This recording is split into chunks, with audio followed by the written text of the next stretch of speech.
대한민국이 베네수엘라로 가고 있다. 대한민국 자칭 보수 세력들이 IMF가 온다는 식으로 분위기를 조장하고 있는 상황이죠. 과연 사실일까요? 우선 결론부터 말씀드리자면 전혀 틀린 주장입니다. 그 이유를 지금부터 말씀드릴게요. 먼저 시작하기에 앞서 최근 일본 불매운동을 통해 자칭 보수 세력들의 실체가 한국을 보수하는 게 아닌 일본을 보수하려 했다는 사실이 공개되며 저도 더 이상 그들을 보수 유튜버라 부르지 않고 가짜뉴스 매국 유튜버라고 부르겠습니다.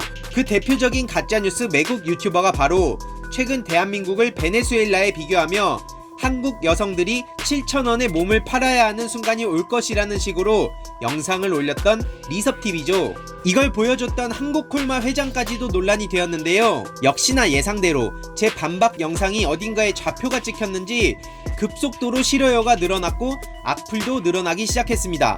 뭐 예상은 했습니다. 다만 그분들에게 보여드리고 싶은 기사가 하나 있는데요. 방금 전 속보가 하나 떴죠. 피치 한국 국가신용등급 AA-유지 전망 안정적. 기본적으로 지난 97년 IMF도 마찬가지고 IMF가 오려면 결국 금융이 핵심입니다.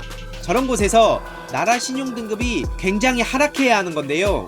방금 속보로 뜬 것처럼 신용등급이 유지가 된다는 것은 쉽게 말해 한국이 지금 안정적인 국가니 믿고 거래해도 된다는 뜻이죠. 당연히 못 사는 나라일수록 신용이 안 좋겠죠? 아니 그런데 왜 가짜뉴스 세력들이 저렇게 경제를 공격하는 건데요? 어쨌든 저도 먹고 살기 힘든 건 팩트인데요? 경제는 심리라는 말이 있습니다. 언제 서민들이 안 힘들었던 적이 있습니까? 지금 국내 기득권 세력들은 꾸준히 국민들의 심리를 불안하게 만들어 즉 소비 심리를 위축시켜 내수 시장을 어렵게 만들려는 것이죠. 그러면 당연히 현 정부를 공격하기 딱 좋은 명분이 생기는 거고 그걸 기반으로 다시 자유한국당을 밀어서 어떻게든 집권을 하려고 하는 겁니다. 사실 굉장히 단순한 문제인데도 불구하고 전문가, 정치인 등 그럴듯한 사람들이 나와서 IMF를 거론하면 당연히 일반 국민들 입장에선 불안해지고 주위를 돌아보니 다들 먹고 살기 힘든 것 같고 그러니까 눈과 귀를 닫고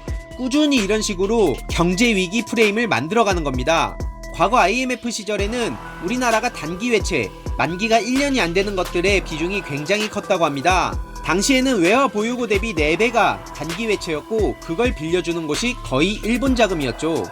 하지만 지금 우리나라 단기 외채 비중이 약 35% 정도라고 합니다. IMF 외환위기 때는 무려 380% 정도였죠. 결국 지금 외화 자금 성격을 보면 투자를 한다거나 아니면 공식적으로 대출 기간이 있는 대부 금융업 쪽이거나 이렇기에 이건 급격하게 회수할 가능성은 매우 낮은 상황인 겁니다. 물론 그렇다고 할지라도 국가 차원에서 항상 신경을 쓰는 건 당연한 거겠죠?